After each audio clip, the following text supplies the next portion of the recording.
नमस्कार बंधू भगिनींनो, सनातन सत्य यूट्यूब चॅनलमध्ये आपणा सर्वांचे मनपूर्वक स्वागत. बंधू भगिनींनो, माझा नेहमीच प्रयत्न असतो की सर्वसामान्य भक्तांना, सर्वसामान्य लोकांना विनाकारणचे त्रास होऊ नये आणि म्हणूनच तुमच्यासाठी अध्यात्मातील नवीन नवीन शोध मी घेऊन येत असतो. यामध्ये सर्वात पहिला आणि जास्त वेळा विचारला गेलेला प्रश्न म्हणजे आम्हाला कुलदेवी कुलदेवता माहीत नाही, तर काय करू? आता माहीत नाही म्हटल्यानंतर अशा लोकांनी त्या कुलदेवतेला कुलदेवाला शोधण्याचा प्रयत्न केलेला असतो. कधी वंशावळ पाहिली असेल, भावकीत विचारला असेल, बुवा बाबा महाराजांना विचारला असेल, असे अनेक प्रयत्न करून ते थकलेले असतात. आणि असं होतं की प्रत्येक जण वेगवेगळ्या कुलदेवता आहे किंवा कुलदेवी असं सांगत असतो. कधी कोणी सांगते ज्योतिबा आहे, तर कोणी म्हणते नाही नाही तुमचा खंडोबा आहे. कधी महालक्ष्मी आहे, तर कधी तुळजाभवानी आहे. आणि अशा द्विधा परिस्थितीमध्ये काही लोक असतात आणि नेहमी एका भीतीच्या सावटाखाली असतात की आमच्याकडून कुलदेवताचं काहीतरी चुकतंय, आमच्याकडून कुलाचार होत नाहीत, कुलदेवताची भक्ती होत नाही. मग आपणास माहीतच आहे की कुलदेवता पाठीशी नसेल तर त्या कुलाला भयंकर त्रास होत असतो. अशा परिस्थितीमध्ये असे लोक बेचैन झालेले असतात. कुलदेवता कोणता, कुलदेवी कोणती, आणि त्यांचा हा शोध चालूच असतो. मनाला समाधान होत नसतं, कोणी सांगितलं तरी पण ते पटत नाही. तर आज आपण यावरती चर्चा तर करणार आहोतच, परंतु माझी आपणा सर्वांना विनंती आहे, हे व्हिडिओ जास्तीत जास्त लोकांना शेअर करा. ही दैवी सेवा आहे. पहिला विषय तुम्हाला सांगतो, कुलदेवता किंवा कुलदेवी म्हणजे काय. आपल्या कुलामध्ये वंश परंपरागत ज्या देवीला, ज्या देवाला मानून आपल्या कुलाचे सगळे कुलाचार केले जातात, आपल्या घरातील सुख दुःख शुभ कार्य ह्या सर्व गोष्टी ज्याला समोर ठेवून केल्या जातात. आणि ही पुरातन संस्कृती आहे. पूर्वीपासून आजोबांच्या पाठीमागं पंजोबा, खप्परतोंडा अशा पाठीमागं खूप खूप हजारो वर्षापासून काही काही गोष्टी चालत आलेल्या असतात, त्याच्यापेक्षा जुने असतात. तर पहिल्यांदा कुलदेवता ही पद्धत निर्माण कशी होते? कोण सांगतं तुम्हाला की मी तुझा कुलदेव आहे किंवा मी तुझी कुलदेवता आहे? तर असं काही नाही बंधू भगिनींनो की तुम्हाला देवाच्या दरबारातून नोटीस आलंय की मी तुझा कुलदेव आहे, मी तुझी कुलदेव आहे, असं नाहीये.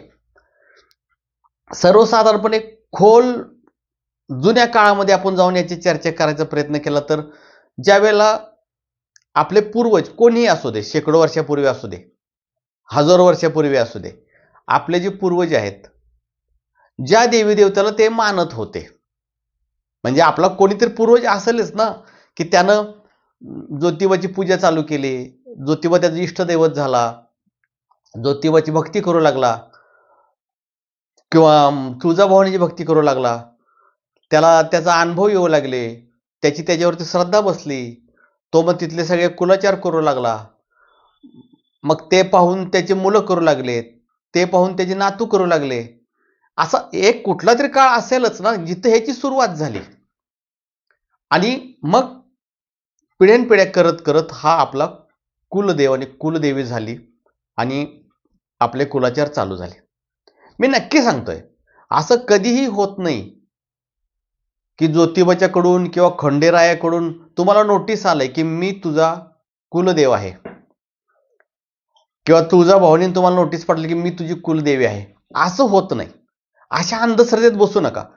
पूर्वी कोणीतरी आपल्या वंशामध्ये भक्त निर्माण झाला आणि तिथून पुढं या परंपरा निर्माण झाल्या. आता प्रश्न असा आहे की अशा अनेक लोक आहेत ज्यांना आपला कुलदेवी आणि कुलदेवता माहीतच नसतो. खूप प्रयत्न करतात, त्यांच्या वडिलांना माहीत नसतो, त्यांच्या आजोबाला देखील माहीत नसतं. अनेक वेळा असं होतं की त्यांच्या भावकीला देखील माहीत नसतं. अनेक वेळेला असं होतं की त्यांची भावकीही माहीत नाही, गावही माहीत नाही त्यांना. कुठंतरी पोटा पाण्याचा विषय करण्यासाठी ते दूर कुठेतरी आलेले होते. पिढ्यानपिढ्या ते तिथंच राहिले. त्यांना काही काही तर स्वतःचं गावही माहीत नाही. मग कुलदेवता, कुलदेवी शोधायची कशी? आता अनेक लोक आडनावावरून शोधतात. ठीक आहे, नो प्रॉब्लेम. काही काही लोकांना आडनावावरून देखील ते समजत नाहीये. नक्की करायचं काय? अशा संभ्रम अवस्थेमध्ये आजचा हे व्हिडिओ तुमच्यासाठी अत्यंत मार्गदर्शक होणार आहे. पहा, कुलदेव याचा जर मूळ शोध घेतला तर शिवशंभोंचे सर्व अवतार कुलदेवतामध्ये मोडतात. म्हणजे 98-99% शिवशंभो हा कुलदेव असतो. मग तो ज्योतिबाच्या रूपानं असेल, मग तो खंडेरायाच्या रूपानं असेल, मग तो कालभैरवाच्या रूपानं असेल, वेगवेगळे अवतार हे कुलदेवताच्या रूपात असतात. आणि कुलदेवी ही शिवपत्नी पार्वती म्हणा, सती म्हणा, दुर्गा म्हणा, आदिशक्ती म्हणा, हिचे जे अवतार आहेत त्याला ते निगडीत असतात. आता आपणाला हे माहीतच नाही की आपला कुलदेवता कोणता आहे. असं धरून चाललं की आपला कुलदेवता खंडोबा आहे. पूर्वजांनी त्याची भक्ती केलेली, पण आपल्याला ते आता माहीतच नाही. मग आता आपण ज्योतिबाची भक्ती करतोय. प्रश्न इथं असा येतो की अनेक आध्यात्मिक पंडित तुम्हाला सांगतात, मग ज्योतिबाची भक्ती कशी करून चालेल? तुमचा मूळ कुलदेवता कोण आहे त्याची भक्ती केली पाहिजे, नाही तर तो रुसेल. तर अशा ह्या आध्यात्मिक पंडितांना मी सांगू इच्छितो की रुसणं वगैरे हे मानवामध्ये चालतं. तुझं दुकान चाललं तर मी रुसलो, माझं दुकान चाललं तर तू काहीतरी काड्या केल्या, हा महाराज पुढे गेला की त्या महाराजाच्या पोटात गोळा उठतोय, हे मनुष्यामध्ये चालतं. देवांच्या मध्ये गेला तरी जरी देव वेगवेगळे दिसत असले तर त्याचं मूळ एकच आहे. देव अनेक नाहीत, एकच आहे. वेगवेगळ्या ठिकाणी वेगवेगळ्या रूपानं तो प्रकट झालेला आहे.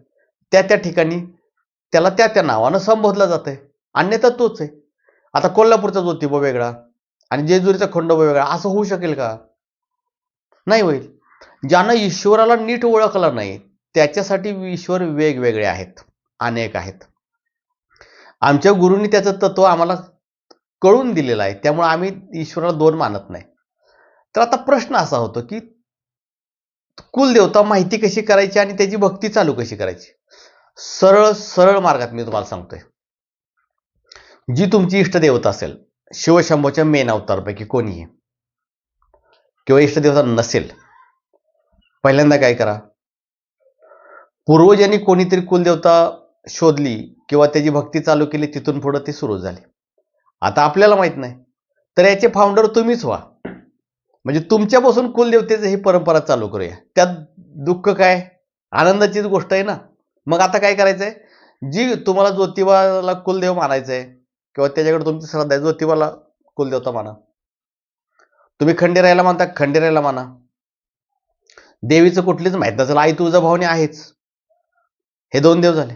आता हे करत असताना पहिल्यांदा काय करायचं, तुमच्या कुटुंबातील सर्व लोक, मुलं मुली नाती आजूक कोण असेल ते तुमच्यामध्ये, सर्वांनी, उदाहरणार्थ तुम्ही आता ज्योतिबाला कुलदेवता मानणार आहे तर जायचंय ज्योतिबाच्या इथं, त्याचा वार असेल त्यावेळेला ज्योतिबाला अभिषेक करायचा आहे, त्याला पोशाख वगैरे करायचा आहे. त्या ठिकाणचा जो काही कुलाचार असेल, नारळ असेल, दवना असेल, दही भात असेल, हे सर्व करायचं आहे. आणि तुमच्या कुटुंबातील सर्व लोकांनी हातामध्ये एक नारळ घ्यायचा आहे. नारळावरती त्याचं जे काही लेण असेल, गुलाल वगैरे, ते टाकून कुटुंबातील जो कोण मेन व्यक्ती असेल, वयस्कर असेल, त्याने तो हातात घ्यायचा आहे.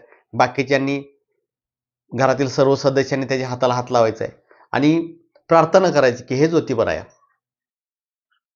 तू सर्वत्र आहेस, तू एक आहेस, विविध रूपात तूच असतोस. आजपासून माझ्या कुलाची परंपरा, माझ्या कुलाचं रक्षण, माझं कुल तुझ्या पदरामध्ये टाकतोय. आजपासून तू माझा कुलदेव आहेस आणि इथून पुढं माझ्या कुटुंबाचं रक्षण करण्याची जबाबदारी तुझी आहे, कुटुंबामध्ये शुभ घडवण्याची तुझी जबाबदारी आहे, कुटुंबावरती कोणतं संकट येऊन न देण्याची जबाबदारी तुझी आहे. आणि इथून पुढं आजपासून तुला कुलदेव मानलेला आहे आणि आमचा कुलाचार आजपासून सुरू होत आहे. संपला विषय. त्यानंतर ज्योतिबाची मूर्ती वगैरे देवाऱ्यामध्ये स्थापन करा, देवाचं टाक स्थापन करा, कारण आपल्या कुलदेवतेचा असतोच. आता कुलदेवीच्या बाबतीत असंच होतंय. महालक्ष्मी असेल, तुमची तुळजाभवानी असेल, ज्याला तुम्ही कोणाला मानताय तिथं तुम्ही जायचंय. याच पद्धतीने हातात नारळ वगैरे घेऊन अभिषेक करून, साडी हळद कुंकू करून, ओटी भरून अशीच प्रार्थना करायची की हे देवी आजपासून तू माझ्या कुलाचं रक्षण करायचंय. संपला विषय. तिथून पुढे तुमचे कुलाचार तुम्ही चालू करा. आता कुलाचार म्हणजे काय? वर्षाच्या वर्षाला जाणं, तिथं जे काही असतं नारळ, अभिषेक, पोशाख जे काय असेल प्रत्येकाचा कुलाचार ते करायचं. घरी त्याची मूर्ती आणायची, टाक किंवा मूर्ती, त्याची पूजा करायची. प्रत्येक कार्यामध्ये त्याचं नाव घ्यायचं, त्याची पूजा करायच्या. प्रत्येक कार्याची सुरुवात त्याच्यापासून करायची. साधं सोपं आहे. परंतु झालंय काय माहितीये का, आज अध्यात्माचं इतकं विकृतीकरण झालेलं आहे. इथं श्रद्धा नाही, इथं केवळ भय पसरवलंय. भय, हे नाही झालं तर असं होईल, ते नाही झालं तर तसं होईल. आणि सर्वसामान्य माणसांच्या बुद्धीच्या पलीकडचा विषय असल्यामुळं ते खूप घाबरतात. अजिबात घाबरू नका. कुलदेवताची परंपरा निर्माण करण्याची वेळ, त्याचा शुभारंभ तुमच्यापासून होतं, हे सगळ्यात तुमचं मोठं भाग्य आहे. कारण पूर्वी कोणी ते सुरू केली ही परंपरा, म्हणून सुरू झाली. आज तुम्हाला माहित नाही, तुमच्यापासून सुरू करा. आज याचे फाउंडर तुम्ही होणार आहात. खूप आनंदाची गोष्ट आहे. आणि बंधू भगिनींनो, लक्षात घ्या, अनेक देवी देवता जरी असल्या तर त्याचं तत्व एकच आहे. ईश्वराला आर्त भावनेनं मनापासून केलेली प्रार्थना पोहोचते बरं का. ईश्वर म्हणजे मनुष्य नाही की नारळ नाही दिला तर रुसेल, ज्योतिबाची भक्ती करत असाल आणि खंडोबाची केली तर मग ज्योतिबा रुसेल, हे असं नाहीये. हे काय झालंय, जे आपले बुवा बाबांचा हा दोष आहे. आता मी यावर बोलणार नाही, नाहीतर तुम्ही म्हणाल की बुवा बाबांच्या विरुद्ध तुम्ही नेहमीच बोलता. नाही बोलणार. तर असं नका करू. असा कुलाचार पद्धत चालू करा. अजिबात काय नसतं हो, ईश्वर एक आहे. ते शिवशंभूपर्यंत सर्व पोहोचतं, ते आदिमायेपर्यंत सर्व पोहोचतं. आणि अशीच परंपरा तुम्ही निर्माण करा. अजिबात ज्यादा पचड्यात पडू नका, अजिबात ज्यादा टेन्शनमध्ये जाऊ नका. ईश्वर तुमच्या सदैव पाठीशी राहणार आहे. तसेच अध्यात्मातील काही अडीअडचणी असतील, गुरुदीक्षा, गेनमाळ, विचित्र शक्तींचे त्रास, अध्यात्म शिकायचं आहे, पुढं हे करायचं आहे, त्यांनी हा जो खाली फोन नंबर दिलेला आहे त्या नंबरशी संपर्क करायचा आहे. तसेच अजून एक आपणा सर्वांना सुवर्ण संधी आहे की कोडी सोडवण्याचे, गादी चालवण्याचे शिबिर मी चालू केलेले आहेत की ज्यामुळे तुम्ही एक गादीधारक बनाल. तुमच्याकडे जे त्रासामध्ये सर्वसामान्य लोक येतील त्यांची कोडी सोडवाल, त्यांना प्रॉब्लेममधून बाहेर काढाल.